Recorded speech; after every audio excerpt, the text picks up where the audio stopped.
Welcome to LOA Today. I'm Walt Thiessen. I've been doing this podcast since September of 2012, and boy, are my lips tired. This is your daily dose of happy. We are so happy you decided to join us today. And we're not joined today by Anne-Marie, who is off taking care of some family business today. So we'll be seeing her again next week. But I am joined by Teresa Bowser. And Teresa is a woman who has been through what mainly women have gone through, although there are some men who go through it. And it's one of those relatively unnoticed epidemics. I mean, we tend to see it in society. We don't pay a whole lot of attention to it. But it doesn't get all the attention in the news media and so forth. I know that because I used to be married to somebody who went through what she went through. And it's a really challenging situation for anyone who goes through it. It's basically for somebody who has trouble with an eating disorder. And they can arise from a variety of different instances. We're going to learn Teresa's story in a moment here. But the challenge is, how do you get past it and survive it? Because it can actually kill you if you don't successfully deal with it. It's a topic we haven't dealt with in quite some time. I think we have talked about it in the past, but it's been years since we've gone on this topic, so it's about time we got back to it. So Teresa Bowser, thank you for joining me today. How you doing? I'm doing great. Thank you so much for having me. I'm glad to have you. And well, first of all, why don't we just start with you telling your story, because it's always helpful to lay the groundwork, get the framework, so to speak. So, how did all this get started? Absolutely. And I love how you put that it's not really spoken about a lot. Yeah, and that is one of my main missions, is because it is so silent.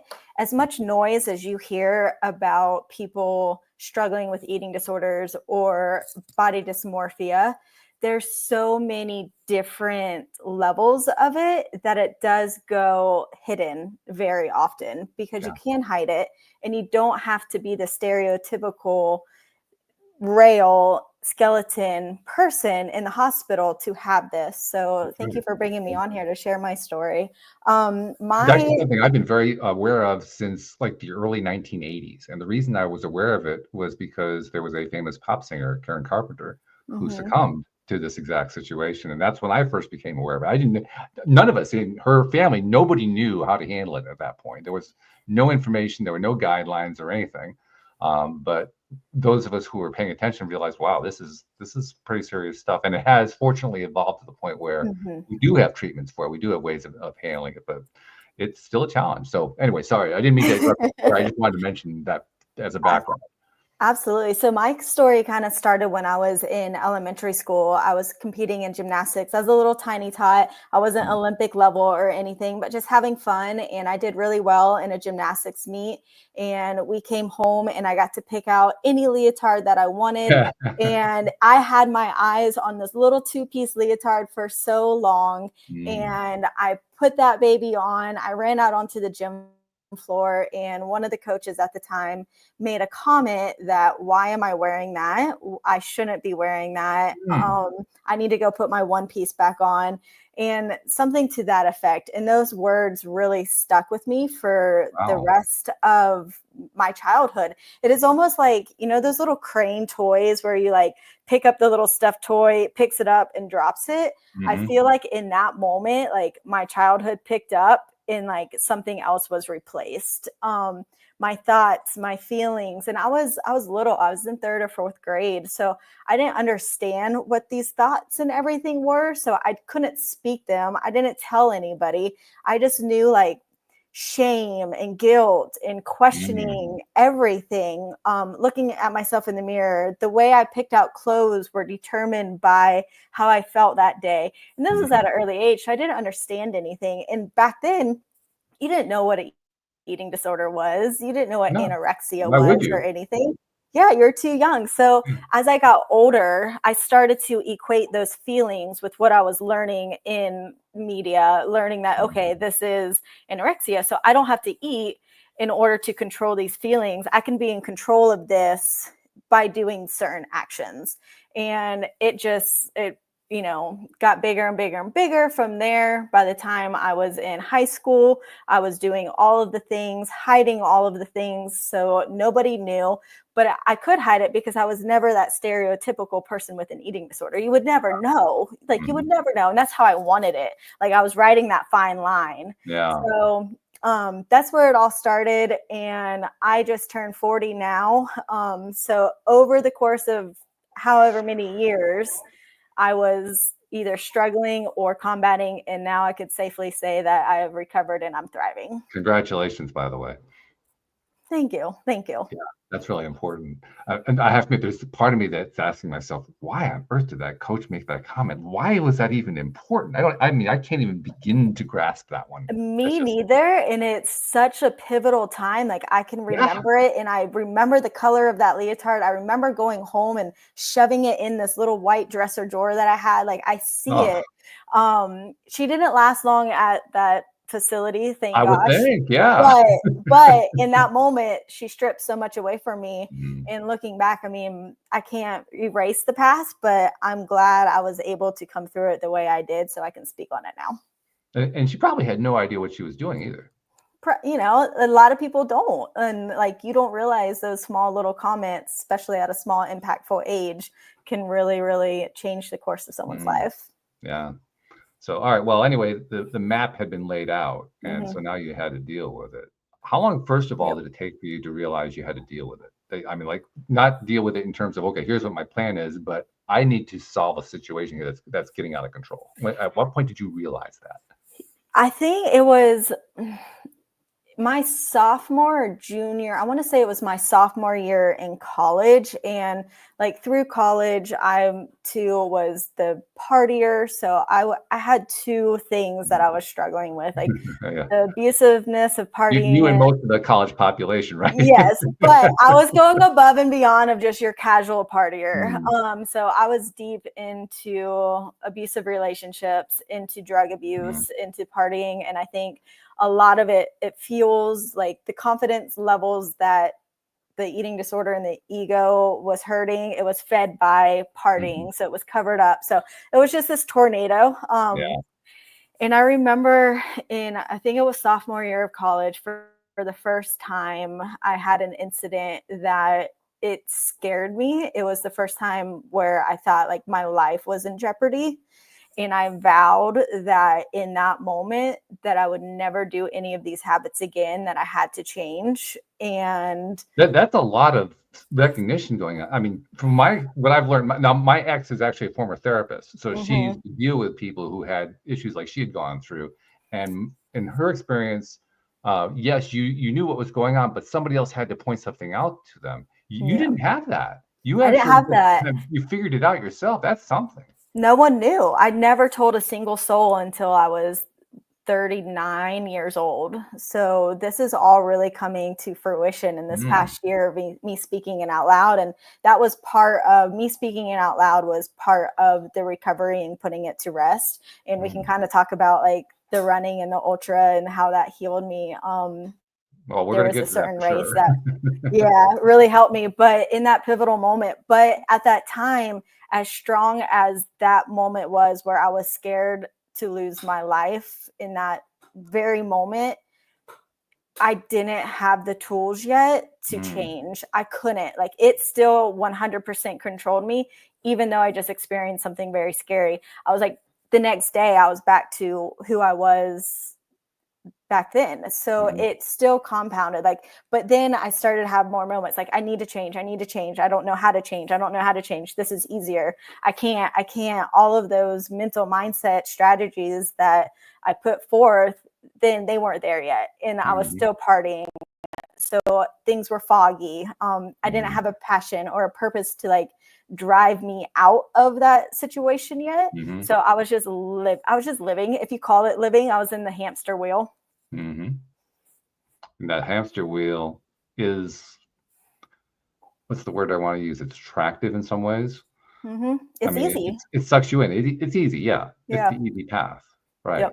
But somehow you were grasping something that I'm really quite amazed that you were able to figure this out yourself, because that's not the typical pattern. Typically, somebody who experiences an eating disorder has to have it pointed out to them. And even if it's pointed out to them, they have to kind of be willing to do something about it. And that's where the greatest resistance is. You just like jump past that. Like, and I'm Something thinking, in my how on earth heart. did you do that? That's really impressive. I had this pull, and that's what got me sober, and that's what helped me through the darkest of my days. I always had this pull to not be that person.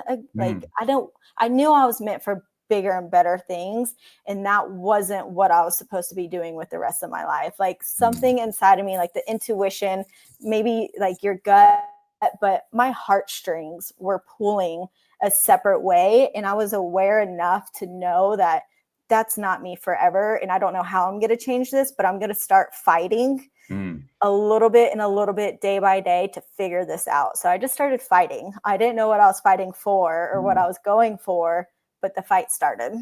In fact, it sounds like you weren't really sure what you were fighting against either. It's like you were, yeah, fight or flight mode. That's right. That's very true. Yeah. I just knew I couldn't do this forever. And what that looked like, it was many decades of trying to figure things out and just diving in and not being afraid to try new things and just go for it. So you didn't actually try to reach out to get help doing this. You just said, I'm going to do this myself. I did one time. I was living in California at the time, and I was moving back to Asheville, North Carolina. And it was that this is the moment I have to change. So when I move, I'm changing and I'm going to be healed. Like this is going to heal me.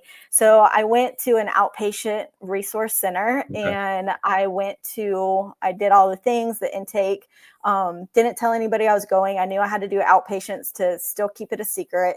And I went in there and I had my first therapy session, and there was different levels of people who were having these issues. There's one girl who was sharing her story, and this is like the ego and like the eating disorder talking, but I knew my disorder was worse than hers, which is so bad to say because you can't say that. You have no idea. But in my mind, I was like, I'm beating her. Like, like you know, right? It is like, and I was like, haha, mine's better. Like I'm worse off than you. So I felt good about myself. And then, but there's this other person to the right of me, and I'll never forget. She was what you think of being anorexic, frail. Her caretaker came in and she was force fed. I remember they bring her in these like little pouches of like food, and they watched her. She had to drink them. And it was everything wrapped up in a box.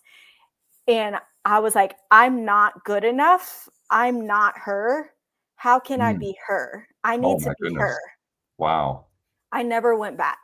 Like in that moment, I was like, I'm not ready for this. Like for me wanting to be that person and at that level and putting myself down because I wasn't to that level of the eating disorder. I was healthy enough to be where I was. I was like, I'm not ready for this. So I went back home and didn't go back again. That was the only time I've ever reaction. I mean, there are lots of different ways to react to that, I guess. But for whatever reason, you chose to react by saying, that's where I should be aiming at, but I know it wouldn't be good to aim at that. That's like a multi-valued thing going on there. Yeah, I knew it wasn't safe. And that it's a double-edged sword because I probably could have utilized a lot of the things that they were going to teach me. Probably, and I could have collapsed time and gotten, the tools and sharpened those tools and been able to put in the principles that I use now. But I reverted back, and that's, fear, that's being scared, still being alone.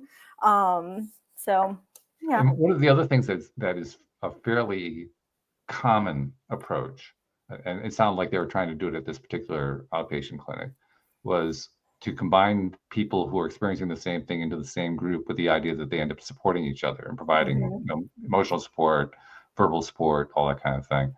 And you didn't respond to that at all. I wanted it as a competition. Yeah. And like, I'm a very competitive person by nature. Like I'm going to compete with myself. I like competing in sports. It's natural to me. I like to go and go for big things. So I think in those settings, and then like even when I was younger, how I started to learn how to hide this so well, that's when AOL chat rooms were a thing. So we would get in there and like share tips and tricks, and people would post their pictures, and I'm like, I'm going to beat you, or I'm going to be better. Oh, okay. So you lost 2 pounds this week. Watch, I'm going to lose 5. You did this, so I'm going to do this. And it's a dangerous spot to be in. And this lasted. Well, especially when we consider what the goal is that you were trying to reach. The goal you were trying to reach was physical unhealthy.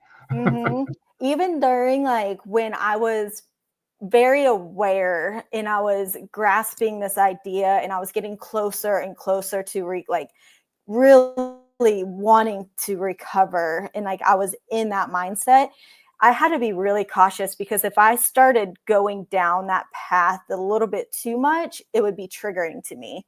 So it would actually, like, all of the recovery work that I was doing, because I was putting so much focus around this quotation marks disease I was dealing with at that time, those old patterns started to surface, and it was enticing. It was like, okay. So I would have to pull back at times and be like, I'm just going to let these things marinate, soak in. We're going to hang out here for a couple months. We're at a good spot, and then we're going to go forward again.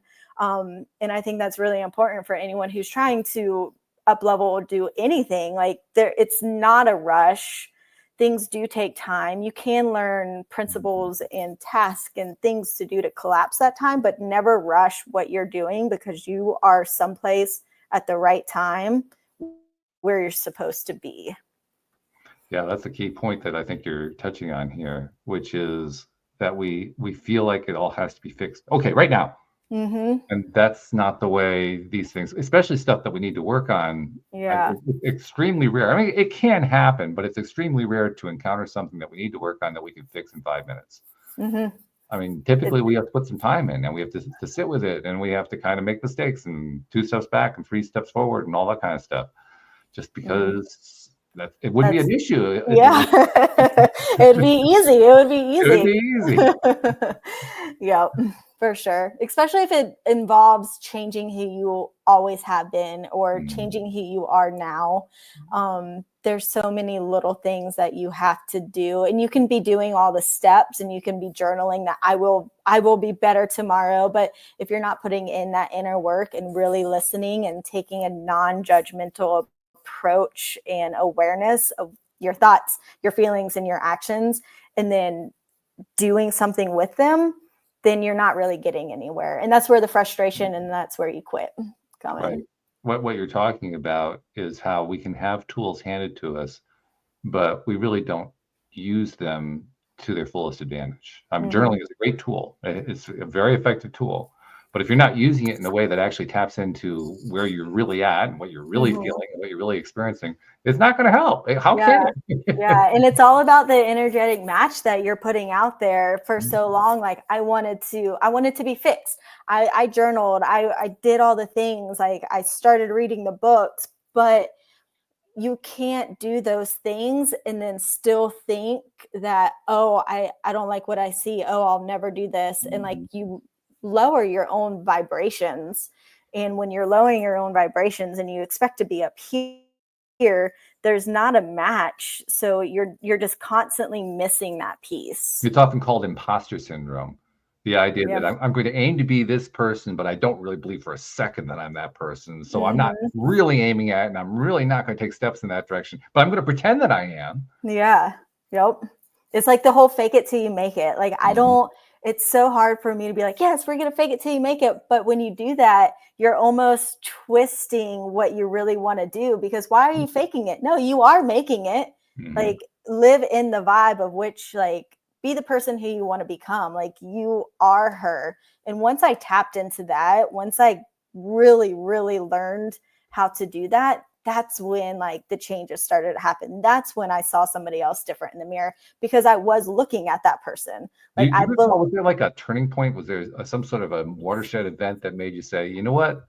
I got to really look at me right now as I fit in this, not this idealized version, not the one where I'm going to fake it till I make it, but actually is going on with it. Do you recall what that moment was? I do. I was just so tired of trying all of these things, and where my sports kind of left me was I got thrown into the mix of trail running, and I was doing Spartan races. So I was competing in Spartan races. So I was running on the trails and, doing functional fitness, but the actual trail running, I was very new to it, and I went on a really long run. So it was 30 miles with a group of girls that I just met, and I didn't really know any of them. And, I was really struggling at that time, but I just got into trail running, and 30 miles, you're out there for 12, 15 hours. So these girls are just eating snacks and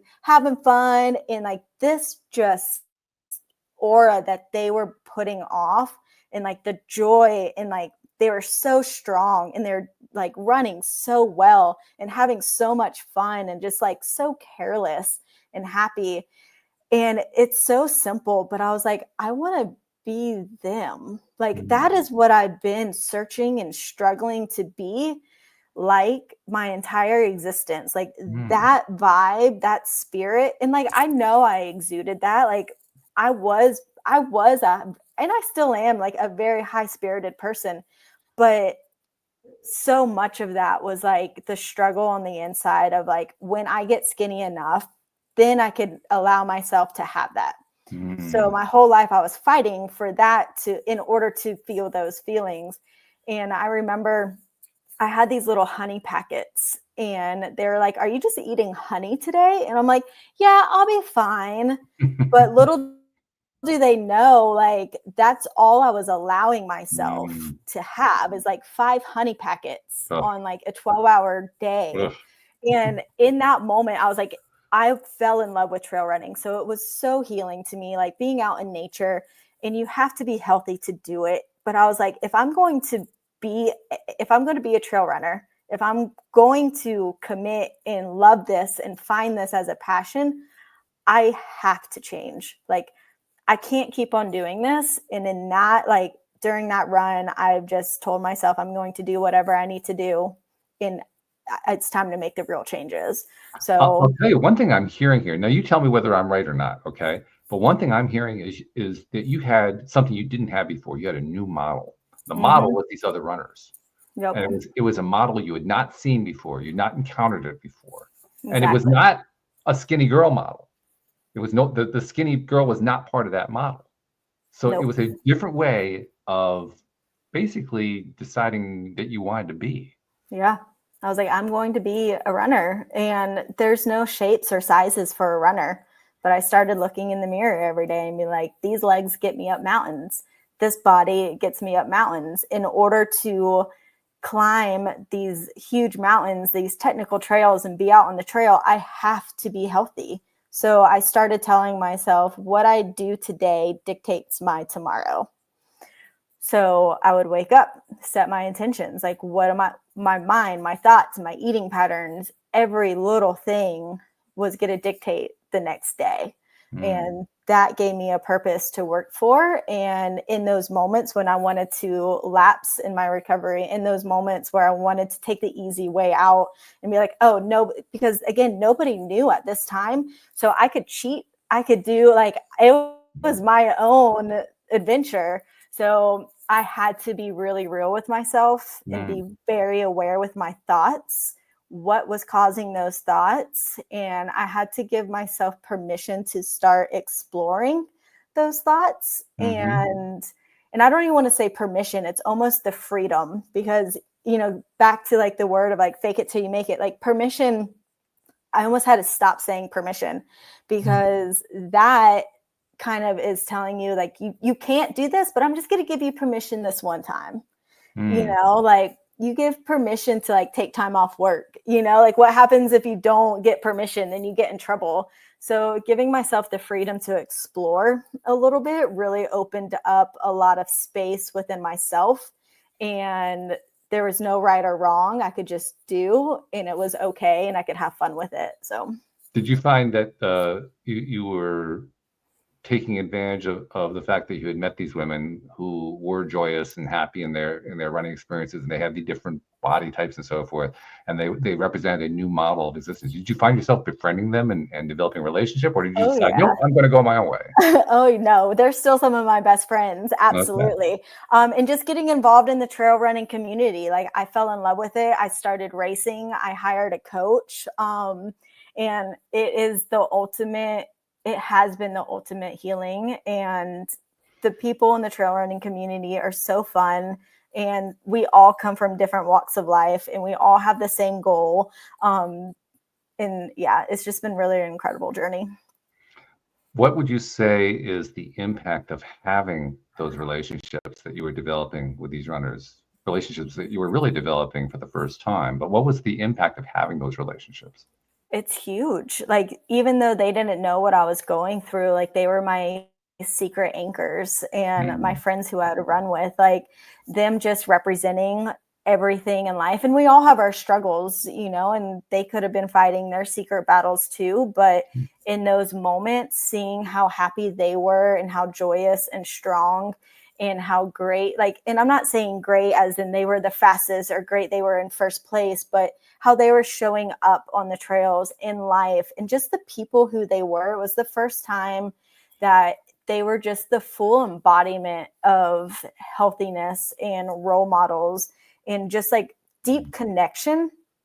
I think it really, really centered with me that in order to have that deep connection with other people as well on that level, I needed to stop lying to myself. And that was one of the biggest things too about me coming out about my stories, because I felt like I was lying to them. I could never tell them the truth about me. So I did feel like an imposter when I wanted to relate with them over certain topics, or, it's such a huge story and like part of my life. There was this disconnect, and I didn't like that anymore because they are such good people out on the trails, and to share those miles. I mean, you're out there 10, 12, 15, 20 hours sometimes with people. And I just always felt like I was still hiding something, and I didn't want to do that. So, the impact that they had and still have is huge for sure.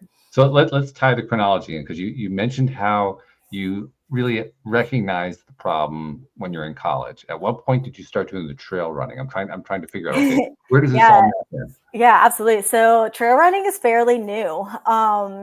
Let's see. I think 3 or 4 years ago I started because, 2020, it's always easy because I was competing in Spartans during the COVID year, the pandemic, and they ended up shutting down Spartan races. And that's when I got introduced to trail running. So in 2020, I was introduced. 2021 is when I went on that first run with the ladies. Okay. So you really had about a 10 I think, no, 2022. I'm sorry. Time. Okay. 2022, because I had 1 year and then the next following year. So 2022. Okay. But you still had like a 10 to 12 year period after you discovered in college what was going on, where you're still trying to find your way. Tell us what happened during that period, because you must have been going through all kinds of stuff. Those were the crazy times in my life when I was abusing drugs, I was partying, I was drinking. So for that full period, that full 12-year period. Pretty much. Well, let's see, my 30th birthday, I moved out of my old house, and that's when I pretty much officially was like, I'm done with doing drugs and stuff. I still drank, but was clean. And then up until then, I was kind of yo-yoing those 25 to 30, yo-yoing, like trying to figure it out, I knew I was not that person. So how can I get better? So I was, fighting. I would get better, take 3 steps back. I would take 10 steps forward and then so there was a lot of back and forth and trying to figure things out myself. I did start teaching insanity fitness classes, and that was really what pushed me to get healthy as far as the abusive relationships and the drugs and stuff. I was over all of that toxicity when I started teaching fitness classes, because I couldn't show up to those fitness classes to teach well in the the old body that I was in. And I'm not talking about like physical body, but the mental, spiritual body. I was not healthy. Right. So that was kind of a transition period. It wasn't the final transition into the running, but that's where you started to at least make some overtly defined changes. Maybe that's the best way to say it. Yeah, for sure. Yeah. So I was about 25, 26 years old. I was starting to like, things have kind of got to change, but it took me a long time. I mean, I guess I was stubborn in my ways and still just thinking that I could fix things by myself without doing the work. And, now knowing what I know now, time can, like I keep saying, time can collapse a little bit, but it took me a long time to get to the place where I'm at. And even after you let go of the drugs, let go of the partying, started changing some of that stuff around age 30. I mean, you're still at that point, roughly 6 years away from finding the trail runner. So you still, even though you made those changes, you still had a whole bunch you had to go through. Yep. Yeah, absolutely. I mean, that's part of the story too. I mean, it's so easy for us to look at results and say, well, there's the success story. There's where everything happened, but really it all happens in the stuff leading up to that the success story. Like the overnight success story actually has about 15 years leading up to it. It does. Like if I just all of a sudden got healthy, then where is the learning moments? Where is the story? I probably wouldn't be here. Where's the experiences? So I'll never regret my past and the path that I took because I learned so much. And now I can apply it to my life and share the story. I did a race, the Georgia Death Race, and it was really cool. It was like a tangible moment for me. And I think that's why like movement and fitness has been such a driver in my success of becoming a better person and up leveling is because it's tangible. Like you can hold on to that fitness life. So the Georgia Death Race is you carry a railroad spike with you in your pack. It's 74-ish miles and you're climbing. It's just a little easy trail run. No big deal. Right. It's just a day in the woods. It's fine. Oh my goodness. But so you carry this 1 pound spike and it's there to represent the burden in which you've been carrying. And when you're holding it, it's only 1 pound, but you put it in your pack and you're carrying it for the course of 74 miles. Yeah, and that will wake you up. Yeah.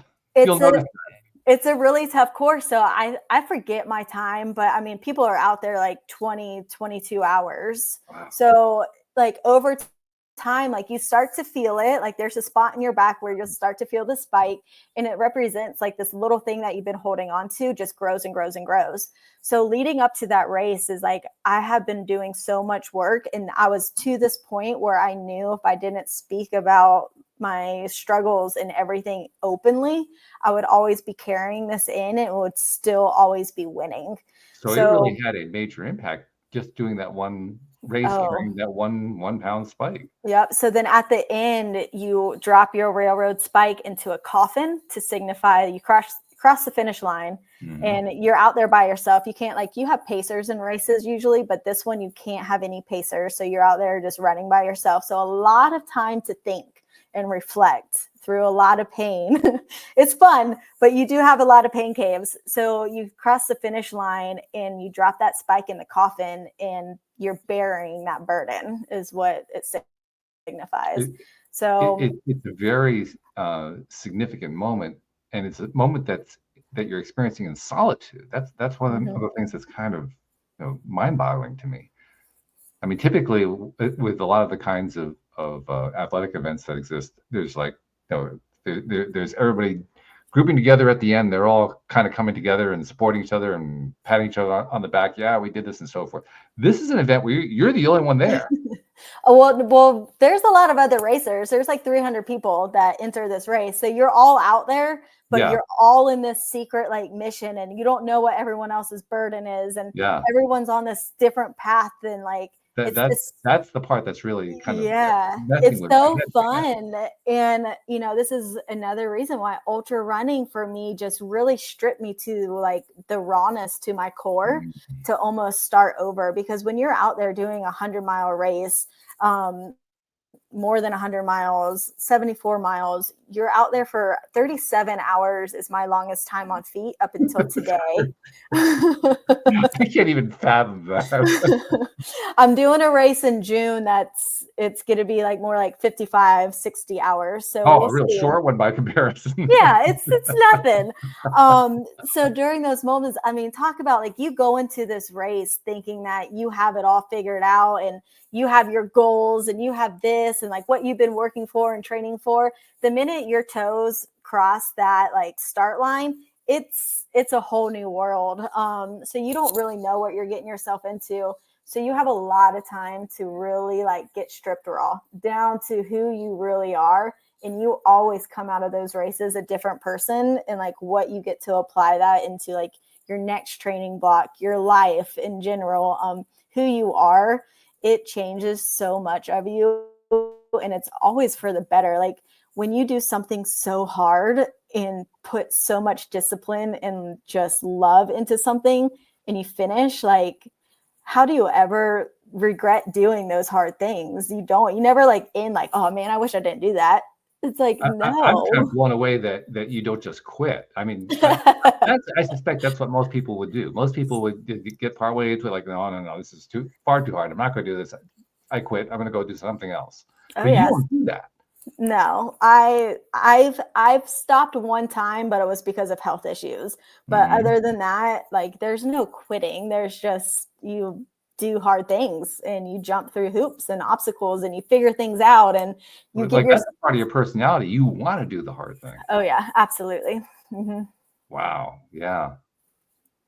Do you have any idea how that came about? I don't. I think I was raised as a tomboy growing up. I grew up in the woods, like with a couple other families. It was all boy family. So I was the only girl. Okay. And I think just from a very young age, I was like, had to, be that tomboy, fight, show up. And I just eat it up. I just love it. Like I've always been that adventurous, competitive spirit of just, let's just go do adrenaline junkie, hard things, jump out of airplanes. If it's hard, I want to do it. I live in Connecticut, and Connecticut, of course, is the home of the UConn Huskies basketball teams, men and women. And right now, the women's team are in the NCAA tournament, and I watch them. I love watching both teams, and the women's team are still in the tournament, so I'm watching them right now. And I think about, first of all, I see their interviews. They're being interviewed on what they're doing, how they're progressing, what kind of work they're going through, and so forth. And it occurs to me that they have very much the same kind of outlook that you have. Like, this is what I want to do. I'm just driven, and I got to just go higher and higher and higher doing this. Yeah. You share that in common, I think, with the college athlete. That this isn't just something to do. This is something that's, it's an essential portion of who you are. I was about to say it's an embodiment. I mean, it's in your blood. Yeah, it's a passion, and I always just want to keep on pushing the limits and see what I can do, how far I can go, and if I ever hit that wall. I don't know if you ever read the book "The Obstacle Is the Way," but it's a really good short read by Ryan Holiday. But that one was like a forever game changer. When you hit those obstacles, like that is the way. Like push through them, figure it out, learn something new about yourself, adjust, change, grow, and keep going. Even if you fail, you're going to fail, but is it failure? Not if you take something from it. So don't be afraid to go out there and do hard things, or to have the courage to go for anything. And it doesn't have to be something crazy like running 100 miles, but we all have those huge things that we're just itching to do. And so many of us don't do them. But for whatever reason, you have managed to take the guardrails off. You know what I mean? Yeah. You basically have been able to remove those guardrails and say, well, screw the fact that I can't do this, or I've been told I couldn't do this, or so many things like, I just want to do this. I don't care how hard it is. I just want to do it because it's hard, because I enjoy doing hard things. That's not a typical mindset. That's why I keep hammering on this, because it's so unusual. I feel like it's so normal to me. Yeah, sure, I get that. It's what you live with every day, right? Like, what else are you gonna do? What else are you gonna do? Yeah, so I'm gonna go for a 200 miler this year. Oh my goodness. Yeah, I gotta see what my body feels like. You do understand, of course, Teresa, that you understand there are people who have trouble driving 200 miles. I have trouble driving 200 miles. I hate road trips. That is just that's really remarkable. It's truly remarkable. I'm still trying to wrap my head around it. I think it's why I keep coming back to this point, because like, what? How do you do that? Sometimes I don't know. Honestly, there are days where I'm like, what am I doing right now? But then you get out there and like, I mean, I live in Asheville, like we were talking about, and you're in the mountains and you're in nature, and it's just, your mind is just emptying, and you can equate so much of what you're doing on those trails to life, overcoming so many things. And you obviously have a love for that process, that particular process, because you repeated it a number of times here in your story. I do. Narrative. I think it's so important, and I do gravitate towards that.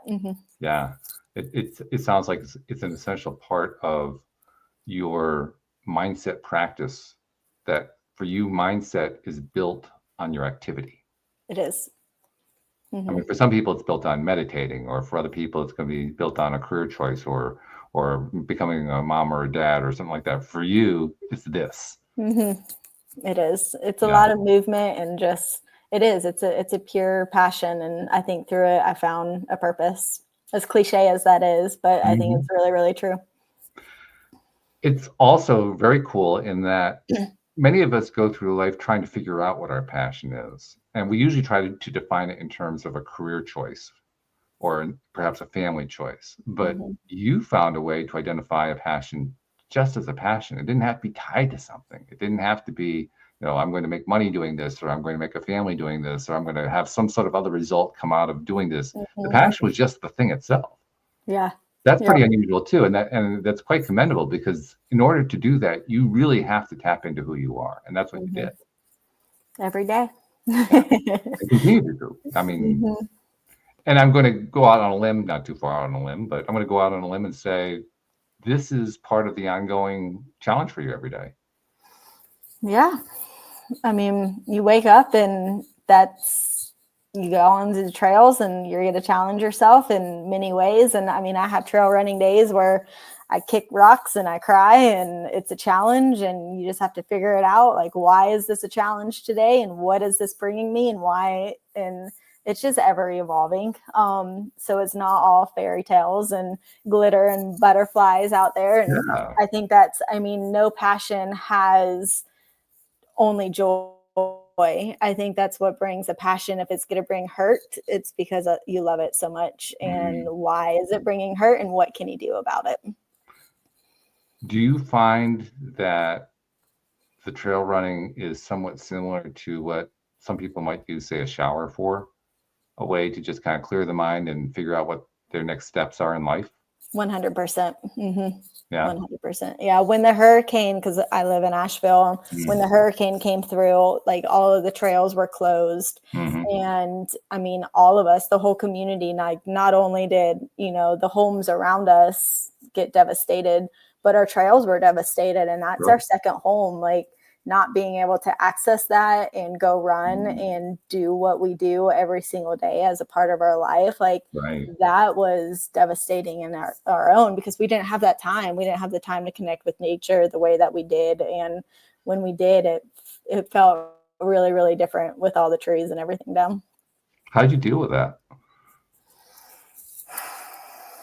Lots of breath and lots of understanding, and a lot of gratitude in the moment for what you have and where you're at and the things that were around you. You had to take that situation in a whole new light and a different perspective, and just really refocus on where you're at today and what you can do, and find different avenues and areas to allow yourself to give yourself the time to empty your mind in other ways. And it was really challenging during that time because there's so much chaos and devastation around you. So really tapping into gratitude, I would say.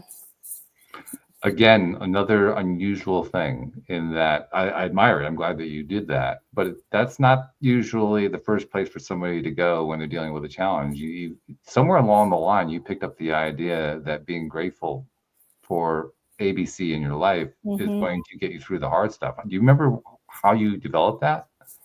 I think going through so many hard moments, probably in those crazy, 10, 12 years of me not having an easy life, I had to look at what I did have in order to keep going. I had so many down in the ditch times where the only thing that did get me out was, okay, Teresa, stop, breathe. What do you have? Okay, you're going to be okay. Keep going. And I think gratitude is the only thing that can do that in certain times of your life. But that in and of itself is a very advanced concept to get to. That's what's so interesting about it, because we can all get to those points where we say, okay, take a breath, slow down, take stock, all that kind of thing. But taking it to the next level and saying, I'm going to express gratitude for where I'm at right now, that's an advanced concept. That's why I'm so interested in how you got there. I don't think I know how I got there. Okay. I think it's just, I mean, I never, right. like, I started reading books and doing mental mindset and stuff, but it was after those times. I think maybe I was just, and I don't know if I was born with it or just raised around it and didn't realize it, or just had that greater intuition to always seek those things, and just having that in my heart from the get-go. I don't think we give enough credit to the fact that what you're calling intuition, I would call it tapping into the human zeitgeist, to we have this massive connection that goes on that we really can't, we can't say, okay, here's the physical source of that connection. We can't really label it that way, but we all have this connected knowledge that kind of gets passed along. I especially notice it when I look at generations. Like, I think of my generation, then I compare it to the next generation, Gen X, and to the next generation, millennials, and so on and so forth.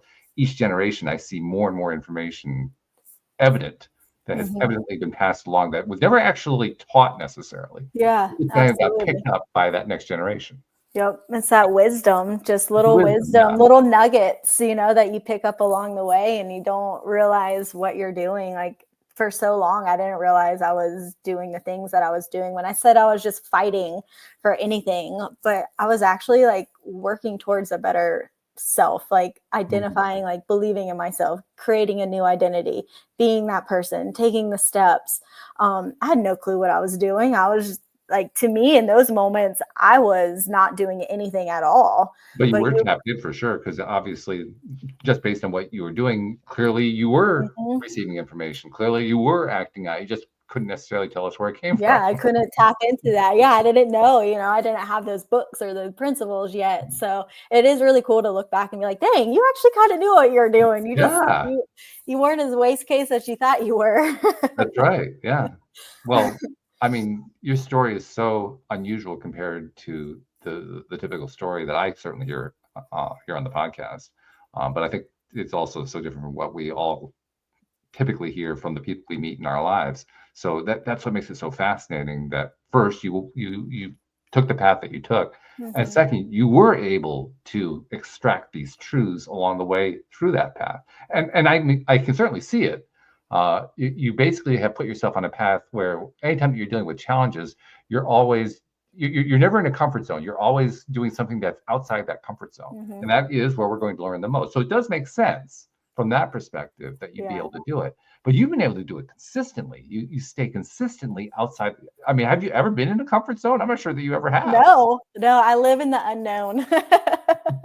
If I'm not like outside of my comfort zone, then I don't feel like I'm like living. I feel, anxious. I don't want to say anxious because is that the word, but like, okay, when's the next big thing, Yeah. And that's in work and life. Yeah. So even though you had a tremendous issue to overcome, the eating disorder can be a tremendous issue. There is something about the way your personality is put together that basically said, this sounds so strange. I'm hesitating to even say this. I am going to deal with this really life-threatening issue, and this is going to be a blast. Right? Like, what? We're going to figure this out and we're going to have fun doing it. I don't know what it's going to look like, but round it up. Here we go. Right. That's phenomenal. That's absolutely phenomenal. I love that. I love that. That is something to like continue to strive for. And I'm going to remember that from here on out every time where I am feeling like, oh my gosh, I don't know if I can do this. Nope.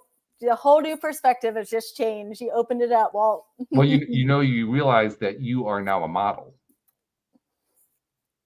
Am I? You really are. Oh.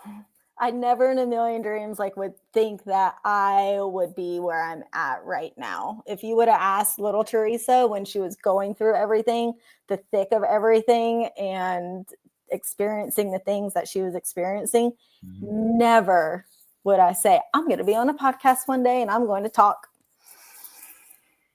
And here you are. Here we are. The only one. And it's just making those small little scary decisions. Yeah. It really is. Who knows what doors you're going to open and what your life can become if you just take a chance and don't give up on yourself. It's remarkable, isn't it? I mean, because we certainly don't set out to be models. It's not what our initial goal is, but we end up there just because of what we discover along our own paths and share with others. Yep.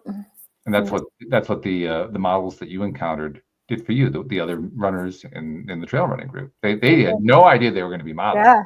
Yeah. Nobody ever came on and said, okay, you're nominated to be a model.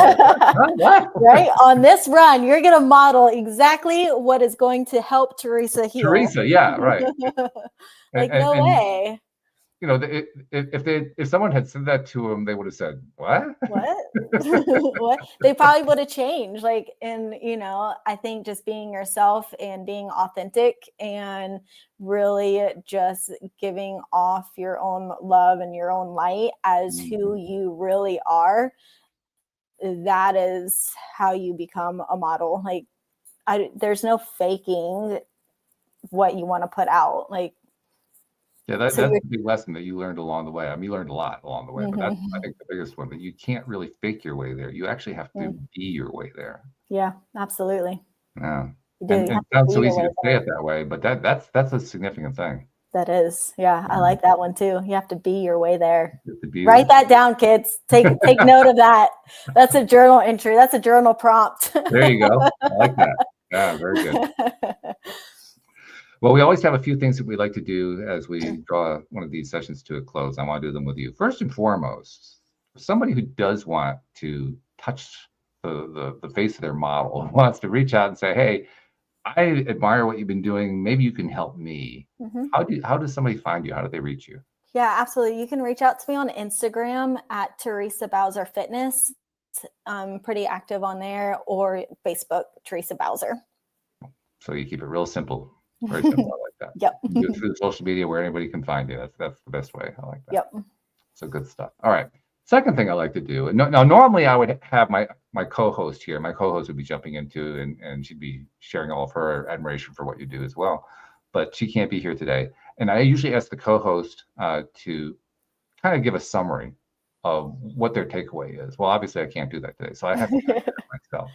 So here's what I'm taking as the takeaway today. I am a lot more capable than I give myself credit for. And that's probably true for all of us. That's what you're reminding us. Your story is reminding us that we all have capabilities far beyond what we believe we can do.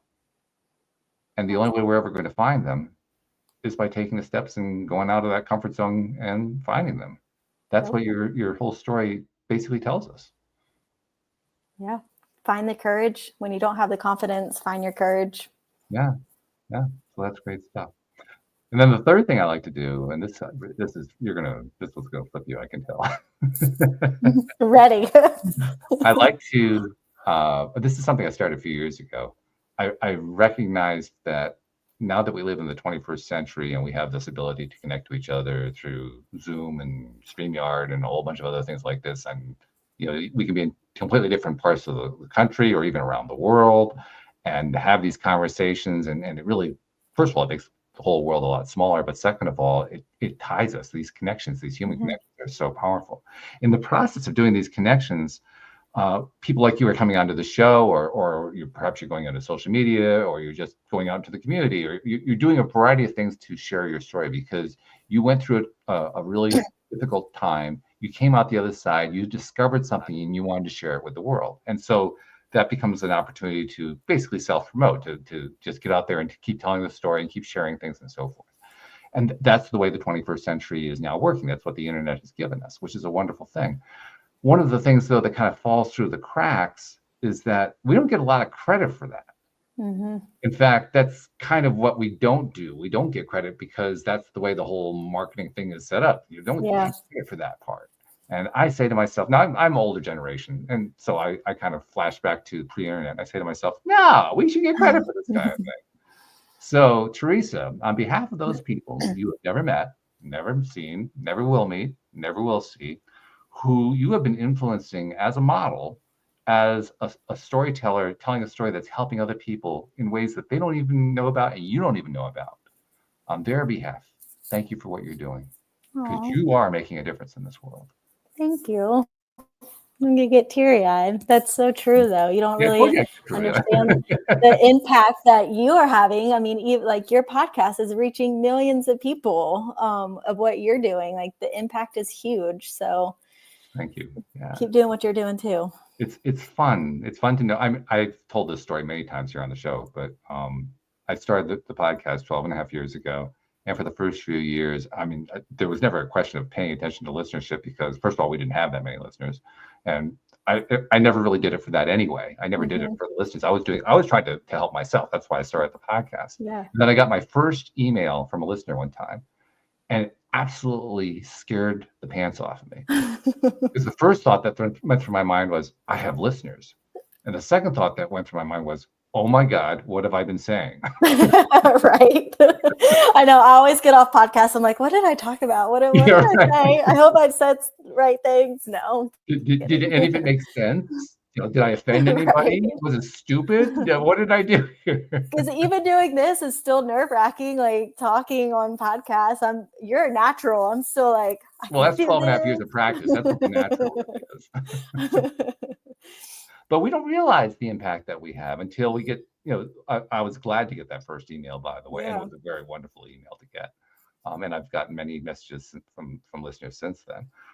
But we don't really realize the impact that we have on people. We really don't. And so it's important to recognize it because we deserve recognition within ourselves and we deserve it within our communities. Well, thank you for that. That's why I want to make sure that you got it too. So thank you. Keep doing what you're doing. Thank you. Yeah. And I don't think I have to warn you about this at all, but I'll say it anyway. Don't worry about what anybody else says about what you're doing. What you're doing is perfect. It's exactly the way it needs to be. It's the Teresa way, and the Teresa way is exactly what it needs to be. So just keep doing that. Yeah. Thank you. I appreciate that. And thank you so much for this time. This is fantastic. Absolutely. And thank you to our podcast listeners everywhere. We'll see you all next time here on LOA Today. Goodbye, everybody.